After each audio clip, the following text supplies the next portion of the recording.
Oral questions. Questions orales. La députée de Thornhill. Le premier ministre avait promis de dépenser moins d'argent. Or, il a dépensé 35 milliards de dollars rien que durant la dernière mise à jour budgétaire. Il avait promis de réduire la dette, mais la dette a doublé par rapport il y a à peine un an. Il avait promis une gestion budgétaire brillante, mais d'après le Globe and Mail, c'est une inversion de la réalité. Libéral un jour, libéral toujours, toujours aussi coûteux. Cette année, chaque famille canadienne va signer un chèque de 3 400 $ rien que pour couvrir nos intérêts sur la dette. Pourquoi le premier ministre oblige les Canadiens à payer la facture de sa carte de crédit pour ses promesses non tenues et coûteuses? Le secrétaire d'État aux institutions financières. Monsieur le Président, notre nouveau gouvernement est résolu à bâtir une économie forte et résiliente. Et contrairement à ce qu'on entend en face, notre économie est solide. Le FMI a projeté que notre économie allait être l'une qui croît le plus parmi les pays du G7. Nous allons continuer de stimuler l'économie et nous avons prévu dans la mise à jour budgétaire 6 millions de dollars dans les genres de métiers. Nous allons continuer de contribuer à l'économie et en face, ils vont continuer avec leur rhétorique. La députée de Thornhill. Fonds de dette souverain. Le premier ministre a dit aux Canadiens qu'il était la bonne personne à embaucher durant un temps de crise, mais pourtant, il a dépensé 2 fois plus que son prédécesseur. Nous avons 1 billion de dollars de dette et tout cela a fait en sorte que nous avons une crise de logement, une crise du prix à l'épicerie et le cours du pétrole est très élevé. Et on nous dit pourtant que tout sera différent cette fois-ci. Quand est-ce que les libéraux vont mettre fin à cette folie de dépenses de cartes de crédit pour que les Canadiens puissent enfin vivre? Le ministre de l'Intelligence artificielle. Monsieur le Président, nous avons la meilleure cote de crédit au monde et les salaires croissent 3 fois plus vite que l'inflation. Mais où est-ce que l'opposition couperait? Est-ce qu'il couperait le soutien aux travailleurs? Rien qu'aujourd'hui, Monsieur le Président, nous avons investi 1 milliard de dollars pour aider l'industrie du cuivre, de l'aluminium et de l'acier qui sont touchés par les tarifs. Ce sont là de bons investissements pour des emplois dans le secteur de l'acier, par exemple. Est-ce que les conservateurs feraient des compressions dans ces industries? Le député d'Edmonton Gateway. Monsieur le Président, malgré toutes les illusions et les effets de manche, avec ce premier ministre, tout coûte plus cher et c'est pareil comme avant. On a affaire à un autre libéral. On nous a dit que le pipeline était beaucoup plus probable que possible, mais il n'y a pas de date de début, date de fin, aucun itinéraire. Il n'y a aucun plan. Si le premier ministre veut montrer aux Canadiens qu'il n'est pas simplement un autre libéral, est-ce qu'il peut nous dire à quelle date la construction du nouveau pipeline va commencer? Rien qu'une date. Monsieur le Président, mon collègue en charge des ressources naturelles sera en mesure de répondre à cette question. Mais moi, ce que je peux ajouter, c'est que les conservateurs, dans leurs questions, oublient toujours un fait que tous les Canadiens savent, c'est qu'on est au cœur d'une guerre commerciale. Leurs emplois sont en jeu. Et voilà pourquoi, aujourd'hui, nous avons annoncé 1 milliard de dollars par le biais de la Banque de développement du Canada pour les travailleurs du secteur du cuivre, d'aluminium et de l'acier pour aider les travailleurs à l'échelle du pays. Nous avons été là depuis le début de cette guerre commerciale et nous continuerons d'être là. Le député d'Edmonton Gateway. Monsieur le Président, ce ne sont pas les Américains qui bloquent le pipeline vers la côte ouest, c'est ce gouvernement. L'industrie fait face à des obstacles et c'est la faute du gouvernement. Et il n'y a pas aucune loi anti-développement des libéraux qui a été renversée et il n'y a pas un seul projet qui a vu une mise en chantier depuis que les libéraux ont fait des annonces. C'est du pareil au même parce qu'on a affaire à d'autres libéraux. Ils disent qu'ils allaient progresser à une vitesse sans précédent. Alors, quelle sera la date de lancement du nouveau pipeline? Le ministre de l'Énergie et des Ressources naturelles. Monsieur le Président, au lieu de travailler à filmer des extraits pour les médias sociaux, il devrait parler aux parties prenantes. Nous avons approuvé le pipeline et il comprendrait qu'il est inaudible pour l'interprète. s'il parlait au gouvernement de l'Alberta, il comprendrait que l'Alberta va nous présenter une proposition d'ici le 1er juillet, Monsieur le Président. Honorable député de Mégantic-Lérable-Lotbinière. 1 suivi de 12 zéros. 1 0 0 0 0 0 0 0 0 0 0 0 0. 1 billion de dollars. C'est, Monsieur le Président, le montant que les libéraux ont ajouté à la carte de crédit nationale en 10 ans. Plus de zéro, c'est plus de dette. Plus de dette, c'est plus de taxes. Plus de taxes, c'est moins d'argent dans les poches des familles. Quand ce premier ministre, qui n'est qu'un autre libéral, va arrêter d'ajouter des zéros à la carte de crédit nationale pour permettre aux Canadiens de joindre les deux bouts, Monsieur le Président? L'honorable ministre de l'Industrie. Je pense que mon collègue, présentement, ne reconnaît pas à quel point non seulement nous sommes dans une guerre tarifaire et nous sommes là pour notre secteur de l'automobile, le secteur du cuivre, le secteur de l'aluminium, le secteur également de l'acier. D'ailleurs, Québec salue notre annonce de ce matin d'1 milliard de dollars à la BDC et de 500 millions aussi pour nos agences de développement économique régional. Mais il doit reconnaître que nous avons réduit les dépenses d'opération du gouvernement et en même temps, nous avons fait des investissements qui créent de la croissance économique. Bref, notre plan fonctionne et nous allons le défendre. Bravo! Honorable député de Mégantic-Lérable-Lotbinière. Monsieur le Président, un autre zéro pour la réponse de la ministre, Monsieur le Président. Quand un étudiant accumule les zéros, il échoue. Ce gouvernement libéral, lui, il accumule les zéros et les Canadiens paient pour son échec. Ça fait quoi? L'épicerie explose, le logement est hors de prix, l'essence coûte une fortune. Pourquoi? Parce que ce premier ministre libéral, il imprime de la dette comme s'il n'y avait pas de lendemain. Mais le lendemain, là, c'est nos enfants qui vont avoir à la payer, cette dette-là, avec les intérêts qui vont avec. Est-ce que le premier ministre, qui n'est qu'un autre coûteux libéral, va enfin mettre fin à ces budgets coûteux sur la carte de crédit nationale, Monsieur le Président? Honorable ministre. Moi, je donne 100 à mon collègue, 100 pour avoir suivi les indications de son chef, d'essentiellement lire la question qu'il nous pose aujourd'hui. Et d'être un sac à blagues ce matin. Ce que je vous dirais, en fait, c'est qu'on va lui donner une petite leçon de chiffres. Présentement, la croissance économique du Canada est la deuxième plus forte du G7. Également, nous avons la position fiscale la plus importante du G7. Voilà les chiffres, voilà les faits, et nous avons un bon plan. Nous allons défendre. L'honorable député de Saint-Jean. Monsieur le Président, les libéraux ont visiblement compris que c'était scandaleux d'oublier nos entreprises ainsi que la crise tarifaire dans leur mise à jour économique. Malheureusement, l'annonce d'aujourd'hui semble improvisée. Ça n'aidera pas les PME les plus affectées par les nouveaux calculs des tarifs américains. Toutes les entreprises disent la même chose. Elles ne veulent pas plus de prêts, elles sont déjà endettées.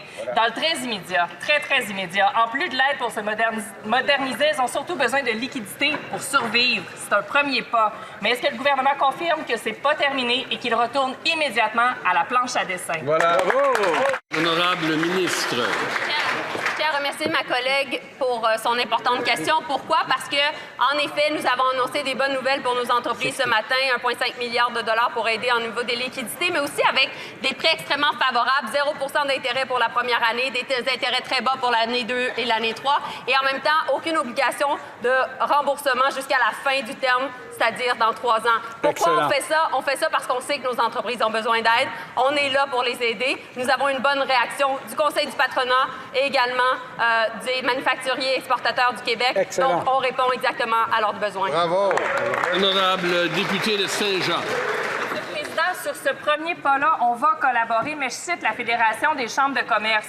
Pour les entreprises dont la survie est actuellement menacée, c'est insuffisant. Voilà. Elles ont besoin des liquidités nécessaires au maintien de leur opération courante, pas de s'endetter davantage ou de procéder à des investissements dont les retombées ne se feront ressentir qu'à moyen ou long terme. C'est ça la citation. Monsieur le Président, on le répète, ça prend une aide immédiate et une subvention salariale pour éviter les mises à pied. Quand est-ce que le gouvernement va enfin s'y mettre? Voilà. Honorable ministre. Merci, Monsieur le Président. Je viens tout juste de parler à la PDG de la Fédération des chambres de commerce du Québec, d'ailleurs, qui me disait à quel point elle était satisfaite du travail du gouvernement. Bien entendu, il y a toujours plus à faire. Nous allons faire également plus. Mais entre-temps, je pense que ce sont des bonnes nouvelles pour des compagnies comme BRP qui ont été affectées par la nouvelle interprétation des tarifs de la Maison-Blanche, des compagnies comme Manac qui ont des milliers d'emplois à travers le Québec et à travers le pays. Et c'est pourquoi nous avons été, mon collègue et moi, en mode solution ce matin. L'honorable député de Joliette-Manawan. Monsieur le Président, le nouveau calcul des tarifs américains depuis le 6 avril, c'est une catastrophe pour l'industrie manufacturière du Québec. Le mouvement Desjardins révélait que c'est maintenant le quart de toutes les exportations québécoises aux États-Unis qui sont frappées. On parle d'une hausse de 60 % d'un coup, puis ce sont nos PME qui sont visées. Or, l'annonce d'aujourd'hui oublie ces entreprises qui sont les plus menacées. Elles ne peuvent pas s'endetter davantage pour se moderniser à moyen terme quand elles risquent de fermer maintenant. Elles ont besoin d'aide aujourd'hui. Est-ce que le gouvernement va corriger le tir? L'honorable ministre responsable du Commerce Canada-États-Unis. Monsieur le Président, comme ma collègue, la ministre de l'Industrie, a bien indiqué, nous avons annoncé aujourd'hui des mesures supplémentaires pour appuyer ces entreprises qui sont affectées par des tarifs non justifiés de la part des Américains. Moi aussi, j'ai rencontré plusieurs de ces entreprises. Ma collègue, évidemment, aussi. Nos ministres, nos députés sont très au courant de ces difficultés. C'est précisément pourquoi nous avons appuyé ces industries et c'est précisément pourquoi nous sommes là pour faire plus s'il faut. Voilà. The honourable member for... Le député de Calgary-Est. Le premier ministre a fait grimper la facture de la carte de crédit nationale parce qu'il sait que ce sont les Canadiens qui vont payer. Malgré les illusions des libéraux, en fait, on a affaire à plus d'impôts, plus de dettes, plus de dépenses. C'est toujours les mêmes libéraux coûteux. Chaque fois qu'ils disent qu'ils vont changer, ils ne font que hausser le solde de la carte de crédit nationale. Est-ce que le premier ministre sait que c'est l'argent des Canadiens, ce n'est pas son argent, ou bien peut-être qu'il ne s'en soucie pas? Le secrétaire parlementaire du ministre des Finances. Monsieur le Président, le directeur parlementaire du budget a dit que les indicateurs financiers du Canada sont bons et on est encouragé par les efforts du gouvernement canadien. C'est parce que notre économie est plus forte, plus résiliente qu'anticipée. 11 milliards de dollars de déficit en moins que prévu et nous sommes en voie d'atteindre nos cibles. Pour ce qui est du déficit, nous avons une cote de crédit AAA. Nous avons des salaires qui croissent plus vite que l'inflation et le FMI a dit que nous avons la position financière la plus solide parmi les pays du G7. Et ce n'est pas par accident, Monsieur le Président. Ça prouve que notre plan fonctionne. Le député de Calgary-Est.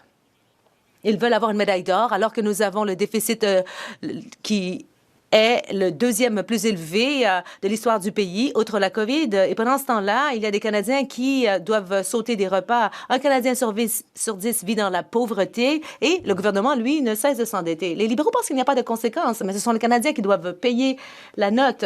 Alors pourquoi ne pas mettre fin aux dépenses irresponsables, contrôler les déficits de sorte que les Canadiens puissent se permettre de se nourrir? La ministre de l'Emploi. Monsieur le Président, dans la province du député, le programme alimentaire dans les écoles nourrit près de 60 000 enfants. Et, Monsieur le Président, les familles économisent jusqu'à 13 000 $ par enfant en garde d'enfants. Et, en fait, nous avons un programme de soins dentaires dans sa circonscription aussi. Il y a plus de 155 000 personnes qui s'en prévalent en Alberta. Donc, partout dans la province, il y a des gens qui en profitent. Ils profitent des programmes développés par les libéraux qui aident à réduire le coût de la vie et qui aident les familles à s'en sortir.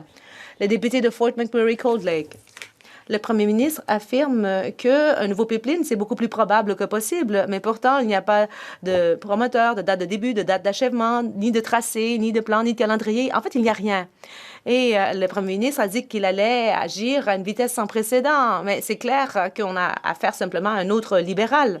Est-ce que le premier ministre peut répondre à la question suivante, très simple? À quelle date est-ce que la construction va commencer pour ce nouveau pipeline? Juste une date.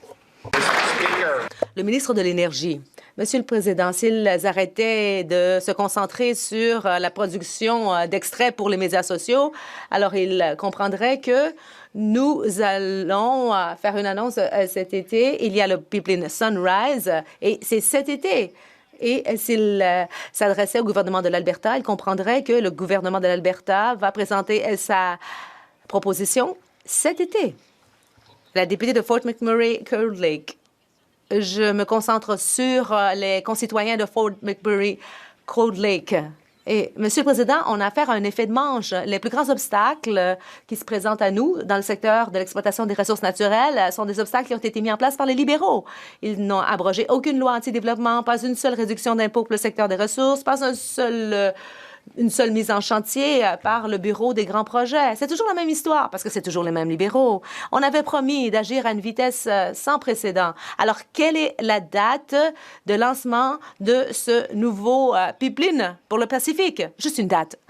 Le ministre des Ressources naturelles, je vais vous dire qu'est-ce qui n'est pas une illusion. 4 milliards de dollars dans l'économie canadienne cet été. Ce sera injecté. L'expansion de Sunrise aura lieu cet été. 40 milliards de dollars de recettes annuelles en PIB. Et ça va commencer cet été. Et s'il s'était donné la peine de parler au gouvernement de l'Alberta, il comprendrait qu'une proposition va être faite cet été. Et ça, c'est dans l'intérêt des Albertains et de tout le Canada. Le député de Prince George, Peace River, Northern Rockies. Malgré les promesses qui ont été faites, le premier ministre nous apporte plus de coûts, plus de taxes sur le carbone, en fait, du pareil au même. Il a dit que les Canadiens pourraient le juger par rapport au coût des aliments à l'épicerie. Mais nous savons que lorsque le pétrole est à la hausse, tous les coûts sont à la hausse. Maintenant, ça coûte 2 à 5 $ de plus pour acheter du lait en raison du prix du carburant. Et pourquoi est-ce que le carburant est si élevé? Parce qu'il y a tellement de taxes libérales. Il y a la taxe sur le carbone, entre autres, qui a été renommée. Alors, pourquoi ne pas éliminer toutes les taxes sur l'essence pour toute l'année? Oui ou non? Monsieur le Président, le député d'en face vient de la Colombie-Britannique et je sais que ce qu'on veut en Colombie-Britannique, c'est prendre des mesures comme celles qui ont été prises maintenant. On a la prestation pour l'épicerie et les biens essentiels. Nous investissons dans les jeunes et dans l'économie. Monsieur le Président, nous aidons les Britanno-Colombiens comme ils le demandent. Le député de Northern Rockies, ces mots creux ne vont pas remplir les ventres creux. Monsieur le Président, le prix de l'essence est à la hausse parce qu'on est rendu à 100 $ le baril maintenant. Et vous savez quand est-ce qu'on avait un 100 $ le baril? C'était en 2014, sous notre gouvernement conservateur, c'était 138 $ le litre et c'était 2,29 pour le diesel en ce moment. Alors, quand est-ce que le premier ministre va mettre fin à ces illusions et éliminer toutes les taxes sur l'essence pendant toute l'année pour que les Canadiens puissent enfin se permettre de vivre? Monsieur le Président, nous sommes bien au fait des répercussions du cours du pétrole et voilà pourquoi nous avons abaissé le coût du pétrole à la pompe. Nous avons aussi la prestation pour l'épicerie et les biens essentiels. Nous avons le programme national d'alimentation dans les écoles pour aider les familles. Donc, on fait ce qu'on nous demande. Le député d'Edmonton-Grisba. Monsieur le Président, les Canadiens sont préoccupés, ils sont inquiets parce que les libéraux sont en passe d'ajouter 1 billion de dollars à la dette nationale depuis leur arrivée au pouvoir il y a 11 ans. Et c'est la même chose que pour les cartes de crédit personnelles. Les Canadiens savent qu'ils devront payer la facture. Le premier ministre n'est pas un bon gestionnaire de l'argent des contribuables. C'est une illusion. Nous avons plus de coûts, plus d'impôts, plus de dettes. Ce premier ministre n'est qu'un libéral de plus. Quand est-ce qu'il va sérieusement se mettre au travail et mettre fin à sa gestion budgétaire appuyée sur une carte de crédit? La secrétaire d'État à la résilience des collectivités. Monsieur le Président, je m'adresse aux collègues conservateurs qui viennent d'Edmonton aussi et le PDG de la Chambre de commerce d'Edmonton a dit que notre énoncé économique est aligné sur ce que les entreprises veulent voir de la part du gouvernement libéral. Alors, j'espère que le député d'Edmonton va écouter les concitoyens et les organisations qui les représentent et se joindre à nous pour bâtir un Canada fort. Monsieur le Président, les libéraux abusent de leur majorité pour noyer le scandale du logiciel Curam. Après des mois à nier tout problème de pension de vieillesse et tout dépassement de coûts, le gouvernement a ajouté 451 millions dans sa mise à jour économique pour Curam et l'Agence du revenu. C'est donc un nouveau dépassement de coûts, alors qu'il n'est pas censé en exister, pour régler des problèmes qui ne sont pas censés exister eux non plus. Mais on ne saura jamais pourquoi, parce que les libéraux ont utilisé soit le filibuste ou leur majorité en comité pour tuer une enquête sur Curam. Pourquoi cache-t-il l'information aux Québécois, Monsieur le Président? L'honorable leader du gouvernement à la Chambre. Il n'y a personne qui cache rien à personne. Le tout est transparent. Le processus d'approvisionnement a été transparent. Les budgets ont été transparents. Les budgets ont été respectés, Monsieur le Président. Et ce logiciel nous aide à sécuriser la vie de millions d'aînés canadiens à tous les mois maintenant. Honorable député d'Abitibi-Témiscamingue. C'est pour ça que ça fait 5 fois qu'il y a des dépassements de coûts, Monsieur le Président. Et ça fait 7 jours que les libéraux sont majoritaires en comité. Et déjà, ils ont tué une enquête sur les dépassements de coûts du logiciel de Curam à 7 milliards de dollars maintenant. Ils ont forcé le huis clos dans une enquête sur les chauffeurs à rabais, comme s'ils voulaient protéger les camionneurs dangereux au lieu de la vie des Québécois. Ils ont aussi coupé court à des enquêtes sur la santé, sur le traitement des anciens combattants, sur l'aérospatiale, etc. Monsieur le Président, c'est devenu la culture de la cachotterie ou du secret à Ottawa. Quand est-ce que le premier ministre va être là pour cesser la dérive? Voilà. L'honorable ministre de l'Emploi et des Familles. Monsieur le Président, depuis le début de ces processus de modernisation, 1,8 milliard de dollars ont été investis sur un budget total de 4,8 milliards de dollars. En réalité, la modernisation du régime de sécurité de l'AVS a été réalisée en-dessous du budget prévu, ce qui témoigne de la gestion rigoureuse dont ces projets ont fait l'objet. Ces informations ont été communiquées en toute transparence et examinées par le parti d'opposition et le comité présidé par l'opposition. L'honorable député de Beauce. Monsieur le Président, la mise à jour économique des libéraux, c'est du pareil au même. Encore des dépenses incontrôlées, plus de dettes pour les Canadiens et les Canadiennes. La dette nationale atteindra l'effrayante somme de 1,63 billion de dollars d'ici 2031. Ça fait 1 630 milliards de dettes libérales. Le premier ministre qui se vante d'être un excellent gestionnaire est juste un autre libéral coûteux dépensier. Monsieur le Président, est-ce que le premier ministre va mettre une limite sur la carte de crédit des Canadiens? L'honorable secrétaire parlementaire du ministre du Logement. Merci, Monsieur le Président. Je sais qu'ils ont de la difficulté avec les faits de l'autre côté, surtout quand ça inclut des mathématiques, mais laissez-moi les aider un peu. On a réduit le déficit de 11 milliards de dollars en bas. On est la deuxième économie la plus forte du G7 par en haut. Et surtout, on attire plus d'investissements que dans les 20 dernières années. Vous savez pourquoi? Monsieur le Président, pendant que les conservateurs sont occupés à répéter les mêmes questions jour après jour, nous, on réagit puis on s'adapte au monde qui change. On est là pour bâtir un Canada fort pour tous les Canadiens. Merci. Le député de Beauce. Monsieur le Président, en Beauce, 1 plus 1, ça fait 2, ça fait pas moins 10 comme les libéraux. Les dépenses de carte de crédit libérale, ce premier ministre, ont des conséquences dévastatrices sur les Canadiens et les Canadiennes. Plus de taxes, plus d'inflation libérale, plus de frais d'intérêt. Ça fait 3 400 $ par famille par année. Pendant que les libéraux accumulent les déficits, les prix des besoins essentiels comme l'essence et le logement continuent d'augmenter. Ce sont les beaucerons, les beauceronnes qui paient la facture de cette gestion, encore une fois, désastreuse. Ma question est simple. La carte de crédit libéral a-t-elle une limite? L'honorable secrétaire parlementaire. Merci, Monsieur le Président. Les conservateurs ont été très clairs avec leur programme d'austérité, mais on attend toujours de savoir quel projet ils vont couper. On espère qu'ils peuvent nous le dire. Est-ce que c'est l'entente qu'on a fait avec le Québec pour 1 milliard de dollars sur les infrastructures?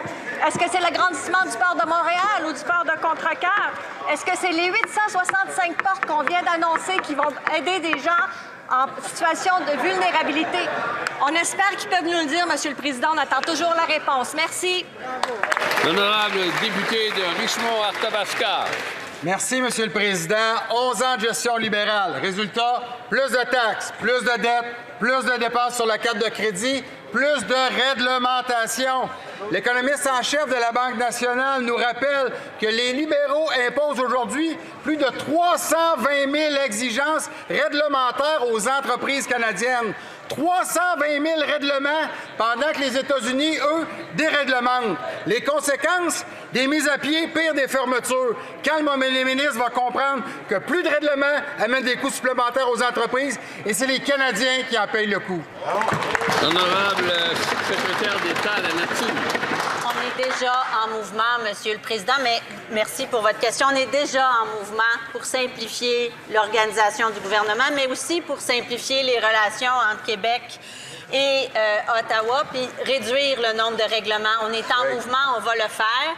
Mais en plus, on travaille sur les éléments qui touchent les Canadiens, l'allocation pour l'épicerie, les différents programmes qu'on a pour les aînés, pour les enfants. Tout ça, c'est soutenir les Canadiens dans une période difficile. On le fait et on souhaite la collaboration de nos collègues. Député de Richemont-Arthabasca. Monsieur le Président, triste constat. Depuis janvier, les fermetures d'usines, malheureusement, s'additionnent. En plus de perdre leur emploi, les Canadiennes payent la carte de crédit libérale. La compagnie Savoura paye 2,5 millions par année de taxes carbone et en pénalité d'éco-entreprise. Des surtaxes qui rendent difficile d'être compétitif avec les tomates du Mexique qui, elles, parcourent le continent au complet. Au lieu de créer une nouvelle forme de plaster aux entreprises, pourquoi pas faire le ménage dans la réglementation et donner de la vraie oxygène à nos entrepreneurs? Honorable secrétaire parlementaire de la ministre de l'Industrie. Monsieur le Président, des entreprises québécoises, canadiennes ont des difficultés. Mais d'où est-ce que vient cette difficulté? Ça vient de la guerre tarifaire, Monsieur le Président. Ça vient des tarifs exagérés, injustifiés et ultimement contre-productifs que les Américains imposent aux entreprises canadiennes. C'est ça l'enjeu. C'est pour ça que nous devons aider les entreprises. C'est pour ça que nous soutenons les entreprises et nous dépensons ce qu'il faut dépenser pour garder nos entreprises en vie, Monsieur le Président. Bravo. Le député de Chicoutimi, Le Fjord. Monsieur le Président, malgré les illusions avec ce premier ministre libéral, c'est plus de coûts, c'est plus de taxes, plus de dettes, puis plus sa carte de crédit. C'est toujours la même chose, hein? C'est juste un autre libéral coûteux. La dette libérale est maintenant à 1 475 milliards de dollars. Pendant ce temps-là, selon le Journal de Montréal, un Québécois sur 3 s'endette pour manger. Est-ce que le premier ministre va prendre la situation au sérieux? Quand mettra-t-il fin à ses budgets carte de crédit? Oui! Honorable secrétaire parlementaire. Monsieur le Président, la dette canadienne, c'est le montant que le collègue a mentionné, mais ça veut dire 41% du PIB. 41% du PIB. C'est un des taux d'endettement les plus gérables dans le G7. Maintenant, la question que j'ai pour nos collègues, qu'est-ce qu'ils vont couper? Ouais. Quels programmes vont-ils éliminer? Est-ce que c'est réduire la pension de sécurité de la vieillesse? C'est l'allocation canadienne pour enfants. Oui. C'est 8 milliards de dollars, l'allocation canadienne pour les enfants. Qu'est-ce que vous allez couper? Dites-nous-le. Encore une fois, là, par le biais du président. L'honorable député de Sackville-Bedford-Preston. Non? OK. The honorable... L'honorable député... Ah! Le député d'Orléans. Monsieur le Président, la mission du Canada en Afghanistan fut le plus important déploiement militaire de notre pays depuis la Seconde Guerre mondiale. De 2001 à 2014, plus de 40 000 Canadiennes et Canadiens ont servi avec courage et sacrifice. Nous honorons la mémoire des 158 militaires et des 7 civils décédés. We must make sure that... Nous devons nous assurer de ne pas oublier. Le ministre des Affaires étrangères peut-il nous expliquer pourquoi la cérémonie aujourd'hui pour le monument national pour la mission du Canada en Afghanistan est importante? Qu'elle espère que cette journée voudra dire pour les membres des Forces armées, les anciens combattants, leurs familles et tous les Canadiens? L'honorable ministre des anciens combattants. Monsieur le Président, je remercie tous mes collègues qui se sont joints à nous il y a peu de temps pour cette cérémonie au site du Monument national qui est dédié à la mission du Canada en Afghanistan. Il s'agit là d'une mesure qui permettra de se souvenir du sacrifice des Canadiens, notamment des 158 membres des forces armées et des 7 civils qui ont donné leur vie, soit commémorés. Le monument servira de lieu de recueillement, un recueillement solennel, de la commémoration et de l'apprentissage pour les générations à venir. Ce sera un lieu où les Canadiens pourront mieux apprendre les contributions apportées à la poursuite de la paix, de la sécurité et de la dignité humaine pour tous les Canadiens. Cette journée est l'occasion de rendre hommage à tous ceux qui ont servi et réaffirmer notre engagement.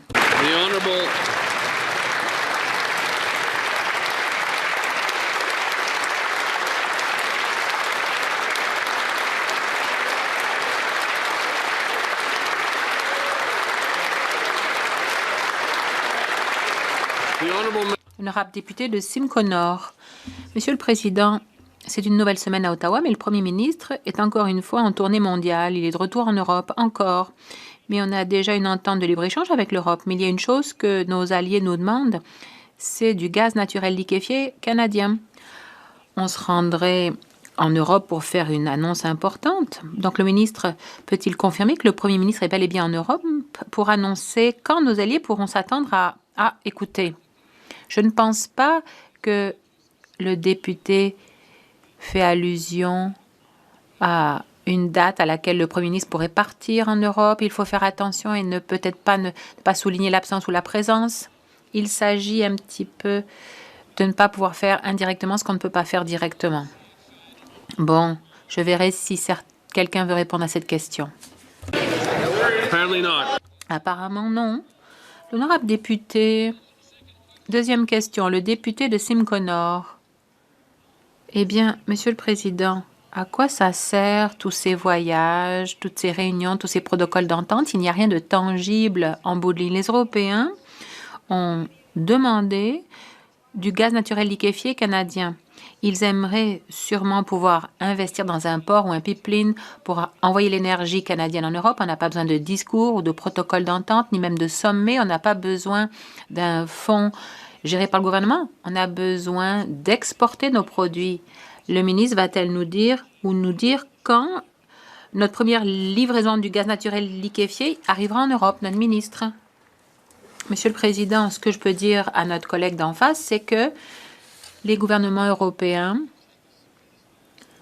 ont des contrats pour acheter du gaz naturel liquéfié du Canada. Aujourd'hui, Shell, une compagnie canadienne, une compagnie européenne a investi 20 milliards de dollars au Canada parce que Shell veut venir bâtir plus d'installations de gaz naturel liquéfié. Donc, les conservateurs feraient bien de lire les journaux.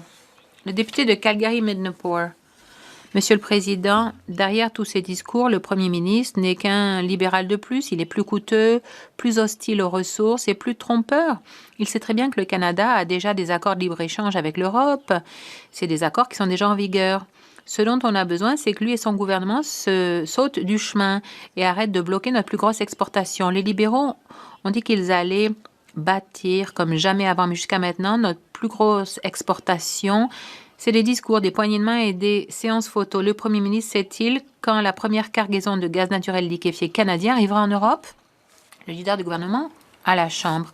Comme mon collègue, le ministre de l'Énergie et des Ressources naturelles vient de le dire, il y a actuellement du gaz naturel liquéfié qui quitte le Canada, des centaines de millions de dollars en valeur. Ça permet d'employer des Canadiens, d'accorder des redevances au gouvernement. Ça implique aussi la participation des Autochtones.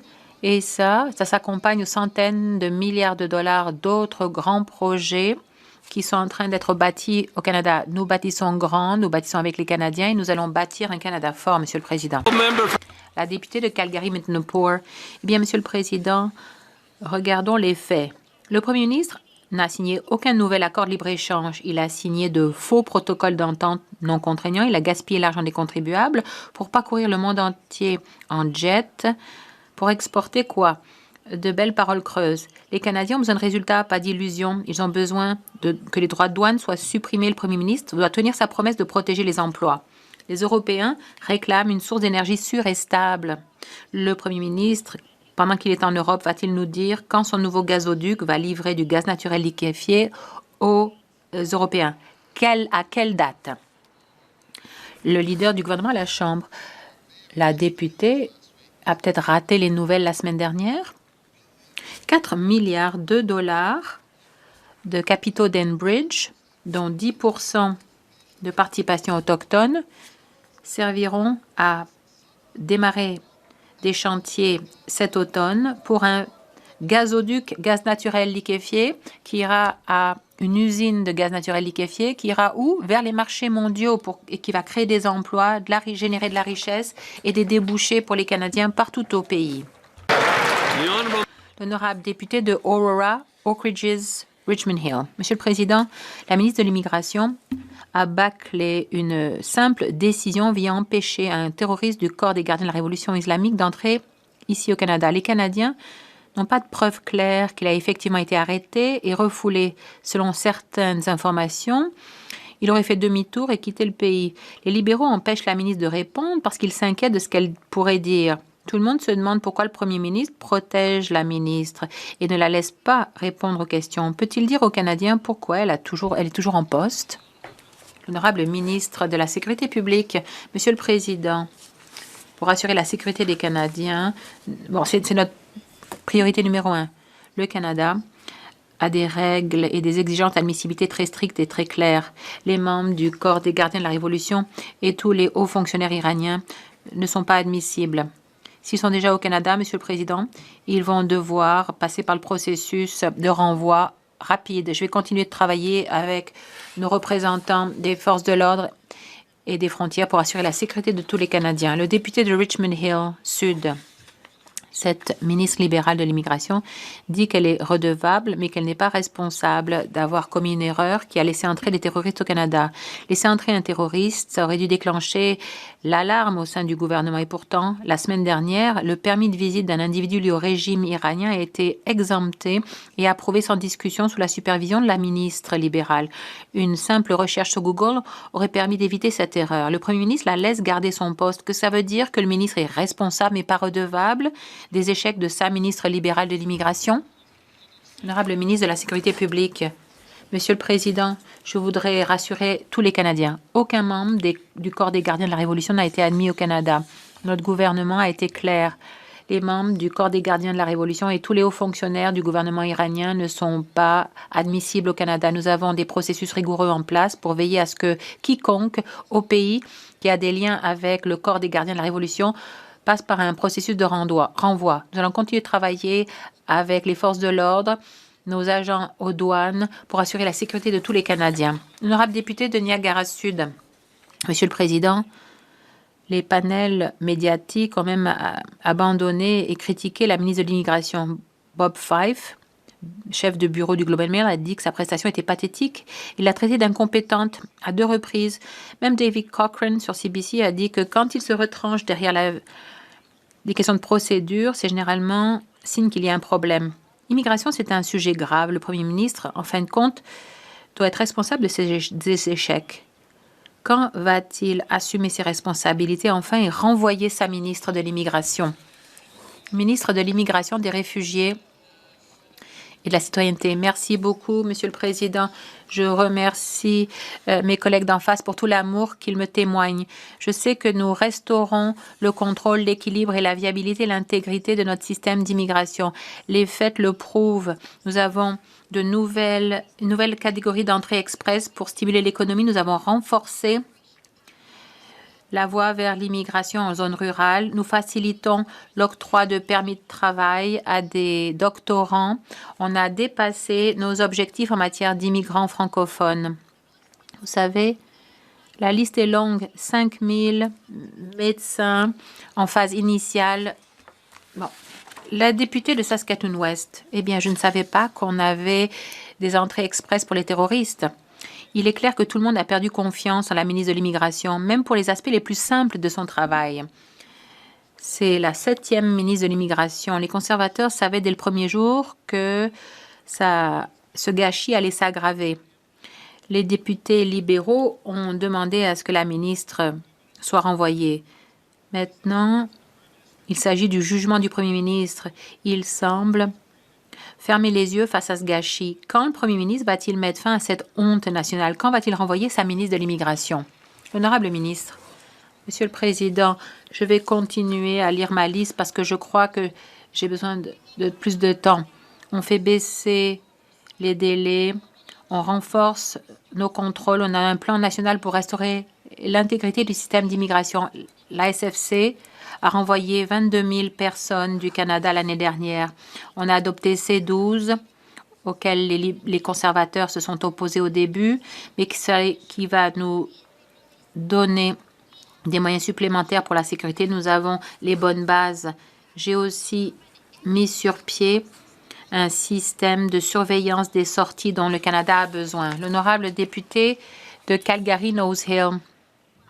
Eh bien, aujourd'hui, la ministre a dit qu'elle allait continuer à émettre des dizaines de milliers de nouveaux permis pour les étudiants étrangers, même si des millions de non-citoyens sont ici au Canada avec des permis qui ont expiré. Elle a admis que les libéraux n'avaient aucune façon de surveiller s'ils sont partis ou pas. Donc les choses, il n'y a aucun contrôle, aucune façon de vérifier les choses.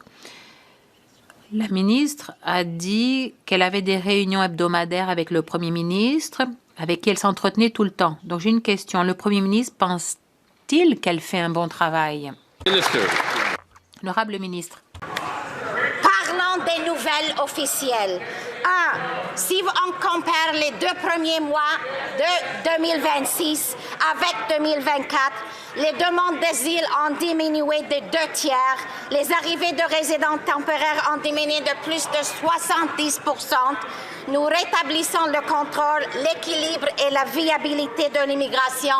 Les faits le prouvent et les Canadiens le constatent. Merci beaucoup. L'honorable député Dougville West.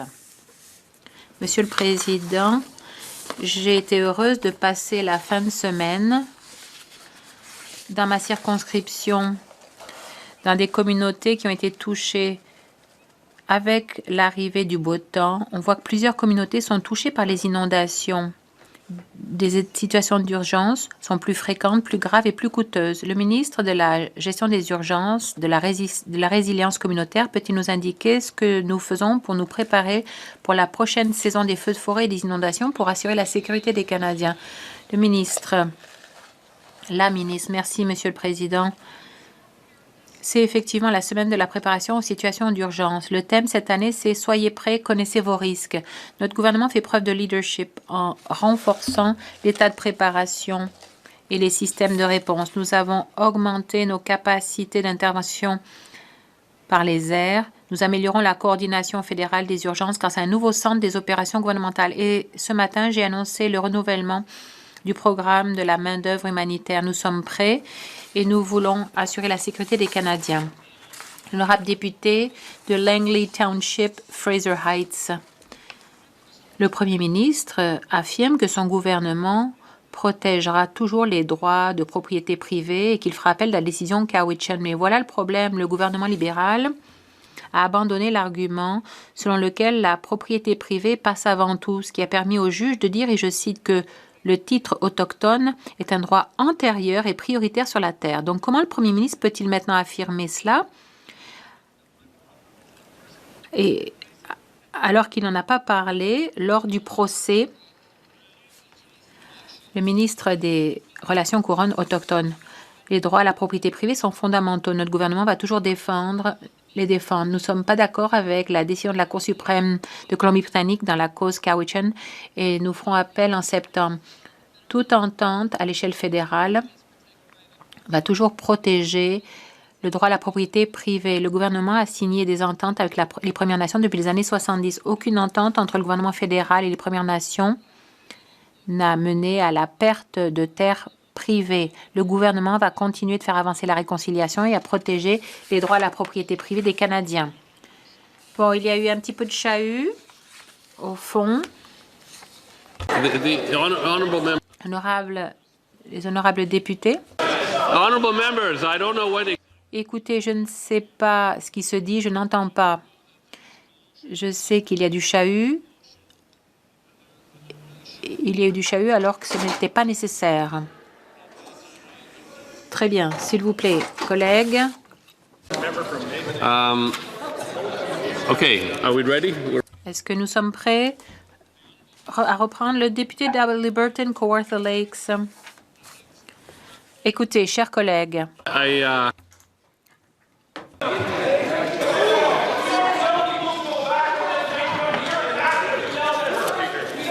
Colleagues. Chers collègues.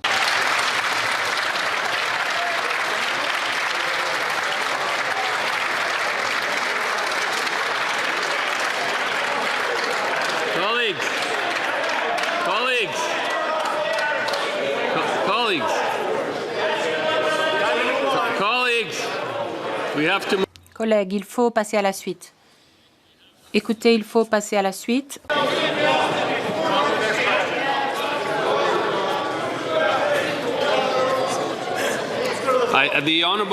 L'honorable député d'Haliburton, Kawartha Lakes a une question. Monsieur le Président, en 2018, les libéraux et le NPD en Colombie-Britannique ont pris la décision délibérée de donner pour instruction à leur avocat de ne pas défendre les droits de propriété privée dans l'affaire Cowichan. Aujourd'hui, des années plus tard, cette même affaire est en appel devant les tribunaux et le gouvernement se trouve maintenant incapable ou peu disposé à faire valoir l'argument auquel on s'attend, à savoir que les droits à la propriété privée passent avant tout. Comment le Premier ministre compte-t-il réussir devant les tribunaux alors que son argument, la protection des droits à la propriété privée, ne semble pas être défendable? Monsieur le Président, il est important de corriger les faits. Depuis 2017, le gouvernement se fait demander par les tribunaux d'avertir les propriétaires privés de certaines affaires pour pouvoir faire valoir leurs arguments. Ils pourront ainsi faire valoir des arguments qu'ils n'ont pas pu faire valoir lors du procès précédent. Nous allons continuer de protéger les droits à la vie privée. Nous ne sommes pas d'accord avec la décision rendue. J'espère que tous les députés apprécieront la position du gouvernement fédéral en ce qui a trait à la protection des droits à la vie privée ou des droits à la propriété privée en Colombie-Britannique et ailleurs. Le député de Similkameen, Okanagan Sud, Kootenay West.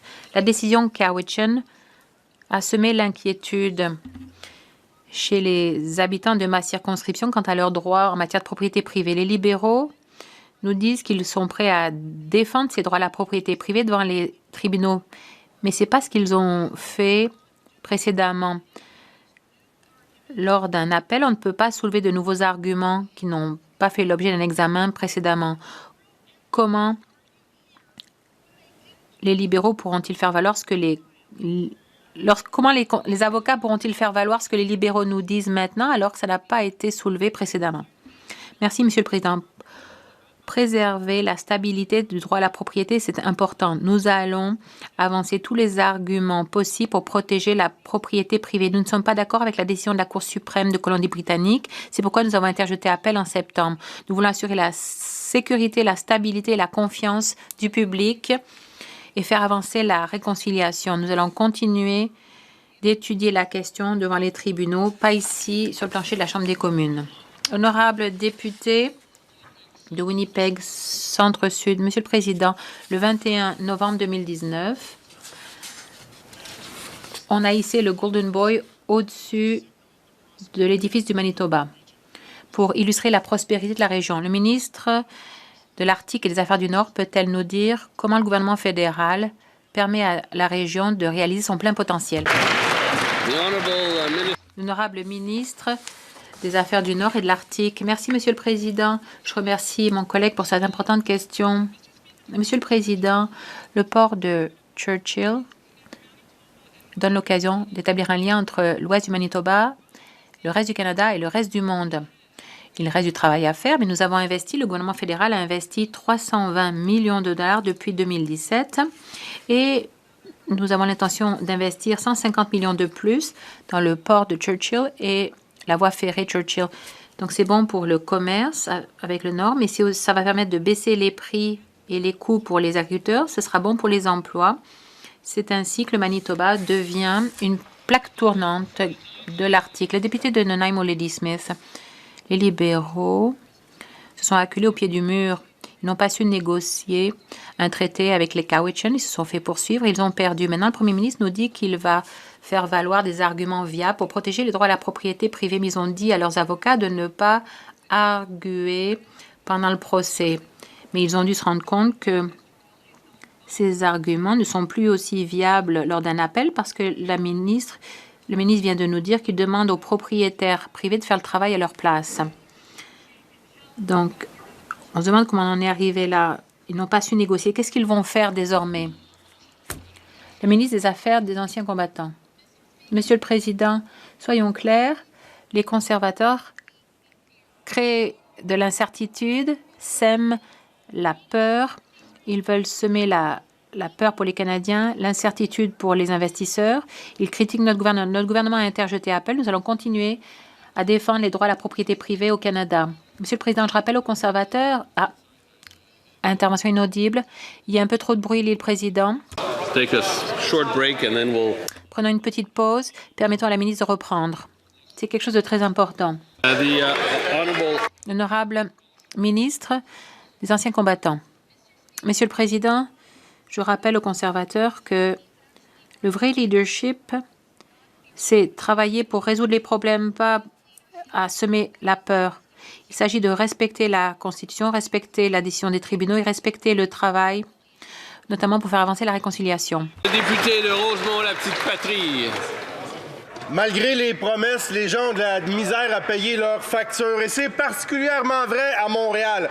En effet, selon l'Institut de recherche et d'information socio-économique, l'IRIS, Montréal est la ville la plus chère au Québec. Pour une famille de 2 adultes et 2 enfants, le revenu viable devrait être de 80 800 $ après impôt. Un revenu viable, c'est pour répondre aux besoins de base avec un petit coussin pour les imprévus, c'est tout. Mais c'est pas le cas pour des milliers de familles. Au lieu d'aider leurs amis milliardaires, quand est-ce que les libéraux vont agir pour permettre à tout le monde de vivre dans la dignité? Honorable leader du gouvernement à la Chambre. Monsieur le Président, les soins dentaires, l'assurance médicaments, la nutrition scolaire, la bonification de la sécurité de la vieillesse. Monsieur le Président, la prestation canadienne pour les enfants, le Canada est et sera toujours là pour nos gens moins fortunés et sera toujours là pour les gens qui ont besoin d'un coup de main pour finir les fins du mois. Monsieur le Président, la vraie question, Monsieur le Président, c'est quand est-ce que nous allons avoir la collaboration de l'entièreté de cette Chambre, les conservateurs s'opposant toujours à ces mesures. Comme il est 15h09, la Chambre procédera maintenant au vote par appel nominatif.